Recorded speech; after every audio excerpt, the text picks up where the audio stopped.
Hey, brothers and sisters, James Vincent, licensed to style. Ministry from behind a chair. Hey, I just got off the road. I was on my bike, and I just got off the road. And, I felt God speak to me about something. So, and it's funny how you never know what he's going to speak. Anyway, I was riding along, and this came to me. Thinking about Charlie Kirk and this whole situation. And, how angry everybody was and is still. And I was angry too. The first day or two, I was angry about how everything happened and who he was and how they snuffed him out. But after a while, I thought, wait a minute, we can't just stay angry forever. That's not going to work. That's not what Charlie Kirk would want us to do. That's not what God wants us to do, right? We need to focus on what's God called us to do, what's God called me to do. Let's rearrange the focus from outside back to inside, back to me. Because a lot of the outside stuff is just still self, right? We're talking about internal. Where do I fit? And that's what Charlie Kirk would want, right? I'm sure he would. He'd want to know, like, you honor me? Get out there and do something, right? Get out there and be a voice. But again, not meaning in a radical, protesting kind of way, meaning back to you. What am I called to do? Where do I fit? Where's my place? Our whole Christian life, half the time, we're always trying to find where we fit. Where's our ministry? Where do we fit? Where do we fit? And again, it's not so much where we fit because it's a relationship with God, right? It's not a destination. It's not where we end up. And if God will have that for some people, right? He does have certain destinations for people: pastors, teachers, preachers, business owners, whatever it might be, right? But that's not it. That's a destination. It's not a way of life. It's not a relationship, right? It's about relationship. It's not about, do I find the spot where I fit? Because many times nobody finds the spot where they fit. And in that context, it's because it's about a relationship, right? It's about knowing God. God knowing me. Us connecting all the time, right? I think about the apostles. Or not the apostles. I think about them too. Look how they all ended up, right? I mean, it's part of the game, so to speak. You're gonna go out there for Christ. You're gonna get persecuted. It's just the way it is. Sometimes you'll get terminated, but you can't be angry at that and upset. You can be inside, but you need to then use that anger to motivate you to go out and do whatever you're called to do, whatever that might be, if it is a place. Because again, it's a way of life, right? You're conformed to his image. That's what he wants, right? He wants you to be conformed to his image, not conformed to a business or a teacher or preacher or whatever. That's part of what you're called to do, or if you find that spot. But that's not what it's about. It's about being changed from the inside out, right? Becoming like Jesus. That's the bottom line. In Revelation, what happens? They come to him. Hey, Jesus, look what I did. I casted out demons. I healed people. I did all these wonderful things in your name. And Jesus sitting there, and look what I did. Look how wonderful I was. And Jesus looks at him and says, what? Listen, my man, I don't even know you. Hit the road. So again, it can't be a destination, right? Right there, it can't be a destination, right? Those guys all found their destination and they end up going, to the other road.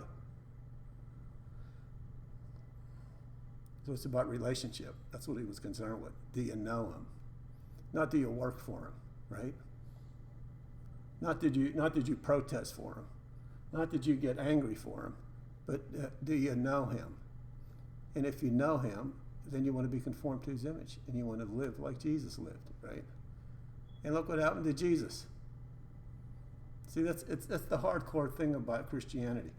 Turning the other cheek,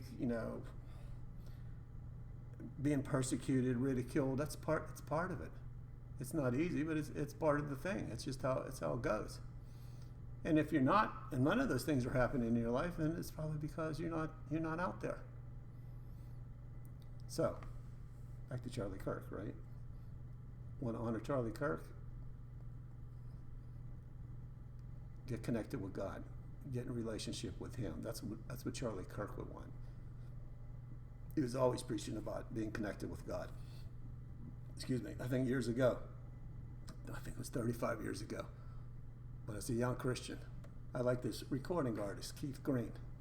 And it was almost similar to like what's happening today, except he wasn't murdered. He died in a plane accident at the height of his fame, so to speak.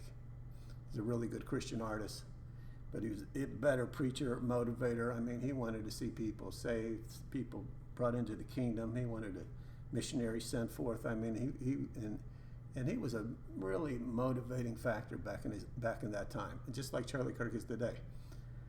And when I heard him, I listened to him, and I thought, you know what, he's right. I got to do something. So instead of just being angry and upset, like a lot of people were, because they felt like, well, why did God take him? Why did God take him now? Just like Charlie Kirk, he had 4 kids. And he left a wife with 3 kids. Why would God do that? But his heart was, again, to see people go on to the mission field, to see people saved. That was his mission. He was completing his mission. God knew he was only going to be here till he was 20. He was only 28. Charlie Kirk was what, 26 or 7, almost the same thing. No, he's 31. Keith Green was 28. And you know what I did? I quit my job and I went to the mission field for 6 months. And it was a great time, a wonderful time. But that's how I honored him. I honored what he wanted, and actually he even had a number on it, because he said this before he died. He'd love to see 100,000 people released into the mission field, and I was one of them. And I believe he got over 100,000 after his death. So I say all this to say, right? You want to honor somebody? Go out and do something, and more than go out and do something, be something. Be like Jesus. Wish I could get that across. Make sure you're connected to God. Not just works, connected to God first. And then obviously, the natural outcome of being connected with God is you're going to do something for Him. So, faith and works, and they make a big ordeal out of that. As you saved by faith, you're saved by work. You say, okay, you're saved. I'm going to make it real simple. You're saved by faith, and a natural outcome is you're going to want to do something for God. So that's works. That's all there's to it. But faith first, not works first. Anyway, I hope that helps somebody out there put things in perspective, right? We don't need anger. We don't need hatred. We don't need any more division. We need Christians being Christians and going out and just living the life. Don't worry about the external circumstances. God's not looking at them. He's always looking at the internal. So, with that being said, move out, Christian soldier. Carry on. See ya.